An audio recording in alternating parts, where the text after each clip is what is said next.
السلام علیکم سامعین و ناظرین، آج ہم شور سینی اب فرانس اور کھڑی بولی کا بیان کریں گے۔ تو چلیے، شروع کرنے سے پہلے چینل پر نئے ہیں تو سبسکرائب کریں، ویڈیو کو لائک کریں۔ شروع کرتے ہیں۔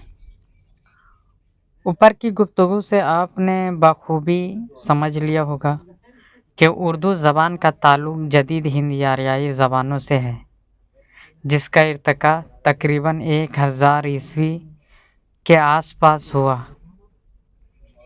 کہ جدید ہند آریائی زبان کا ارتقاء تقریباً 1000 عیسوی کے آس پاس ہوا۔ یہ وہ زمانہ ہے جب وسط ہند آریائی عہد کی فرانس زبانیں معدوم ہو رہی تھیں اور ان کی جگہ پورے شمالی ہندوستان میں مغرب سے لے کر مشرق تک مختلف النوع بولیاں اور زبانیں رائج ہونے لگی تھیں۔ کہا جا رہا ہے کہ یہ وہ زمانہ ہے جب وسط ہند آریائی زبان یعنی کہ بیچ کا ہند آریائی زبان ہے دور ہے، وہ فرانس زبان جب ختم ہونے ہو رہی تھی تو اس جگہ پورے شمالی ہندوستان میں مغرب سے لے کر مشرق تک مختلف کئی بولیاں کئی زبانیں وجود میں آ گیا،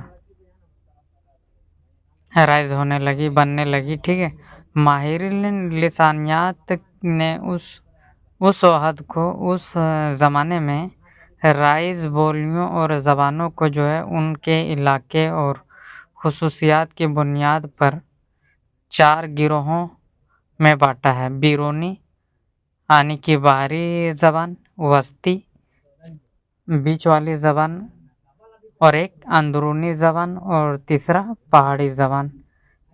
4 حصوں میں تقسیم کیا گیا ہے۔ تو بیرونی یعنی کہ باہری بولیوں اور زبانوں میں باہر سے آنے والی جو بھی زبانیں ہیں ان میں سے اور یہاں کی ہندوستان کی بولیوں مل جل کے جو زبانیں بنی اس میں مغربی پنجابی ہے، سندھی ہے، مراٹھی ہے، آسامی ہے، بنگالی ہے، اڑیا، میتھلی ہے اور مگہی اور بھوجپوری شامل ہیں۔ ٹھیک ہے، اب ہندوستان کی بیچ کی جو زبانیں ہیں، جو ان کے بعد جو زبانیں آئی اس میں وہ زبان میں اودھی ہے، اس کے بعد بگھیلی، اس کے بعد چھتیس گڑھی، اس کے بعد جنہیں مشرقی ہندی سے بھی تعبیر کیا جاتا ہے، وہ ہو گیا بیچ والی زبان۔ اندرونی زبان اندرونی بولیاں اور زبانوں میں کھڑی بولی یعنی کہ اندرونی، جیسے کہ تیسرے حصے میں جب زبانیں وجود میں آئی وہ اسے اندرونی زبان کہا جا رہا ہے، جیسے کھڑی بولی، ہریانوی، برج اور بندیلی، کنوجی، مشرقی پنجابی، گجراتی، راجستھانی، بھیلی اور خاندیشی شامل ہیں۔ اب پہاڑی بولیاں اگر دیکھی جائے تو اردو زبانوں میں نیپالی اور گڑھوالی اور شملہ کے آس پاس کی پہاڑی بولیاں شامل ہیں۔ مذکورہ بالا بولیوں اور زبانوں میں سے کھڑی بولی، ہریانوی، برج بھاشا، بندیلی اور کنوجی چونکہ شمالی ہندوستان یعنی کہ دہلی کی طرف ہندوستان کے ان مغربی علاقوں میں رائج تھی جن کا تعلق اندرون سے تھا، اس لیے ان 5 بولیوں نے ایک دوسرے کو خوب متاثر کیا۔ یہی وجہ ہے کہ ان کے درمیان بعض مماثلتیں یعنی کہ کئی مثال کے طور پر کئی ایسی شکلیں پائی جاتی ہیں۔ انہی مماثلتوں کی بنیاد پر گرینسن نے ان 5 بولیوں کے مجموعے کو مغربی ہندی سے تعبیر کیا ہے۔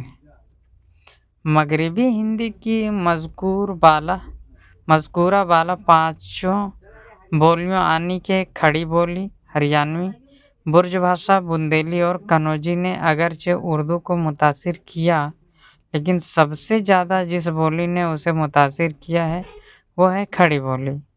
اسے بخوبی سمجھنے کے لیے آئیے دہلی اور نواح دہلی کی ان 5 بولیوں کی لسانی خصوصیات پر اپنی توجہ مرکز کریں۔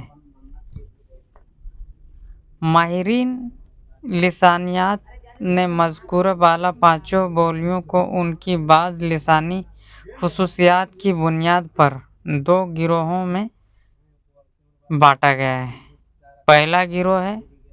پہلا گروہ میں برج بھاشا، بندیلی اور کنوجی، اور دوسری گروہ میں ہے کھڑی بولی اور ہریانوی شامل ہیں۔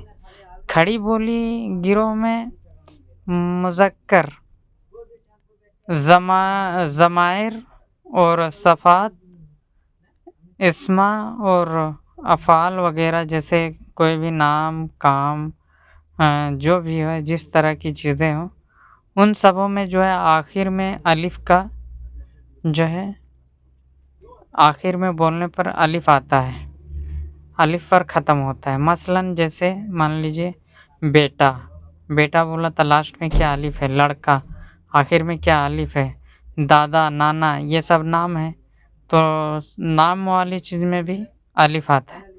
اور بڑا، چھوٹا، اچھا، برا، یہ سب، کالا، گورا، یہ سب صفت ہے تو ان سب میں بھی جو ہے آخر میں الف آتا ہے۔ ٹھیک ہو، آیا، گیا، بیٹھا، کھایا، یہ سب کیا ہے، کام ہے۔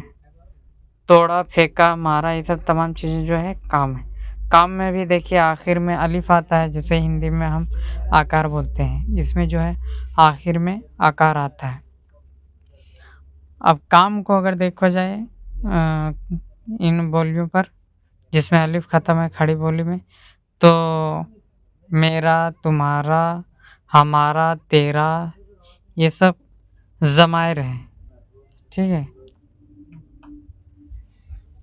چنانچہ اس کے مطابق جو جملے وجود میں آئے وہ کچھ اس طرح ہیں۔ وجود میں جو جملے آئے وہ کچھ اس طرح ہیں: میرا بڑا بیٹا دلی گیا، میرا بڑا بیٹا دلی گیا، آخر میں دیکھیے الف کا جو ہے الف پر ہی ختم ہوتا ہے۔ تمہارا بڑا بیٹا میرا کہنا نہیں مانتا ہے، مانتا میں دیکھیے آخر میں جو ہے الف آتا ہے۔ اس طرح کی بولیاں میرٹھ، روہیل کھنڈ اور امبالہ، سہارنپور، مظفر نگر، دہلی، روہتک، حصار اور پٹیالہ وغیرہ میں رائج تھیں۔ اس طرح کی بولیاں رائج تھیں اور ہیں بھی۔ ٹھیک ہے، ان کی جو ہے مثال 11ویں صدی کے ایک جین عالم ہیم چندر 1088 عیسوی سے 1172 عیسوی کی قواعد ہیم چندر شبد انوشاسن سے دی جا سکتی ہے، جس میں لفظوں کی کھڑی شکلیں ملتی ہیں۔ ٹھیک ہے، یہ کھڑی شکلیں دیکھنے کو ملتا ہے۔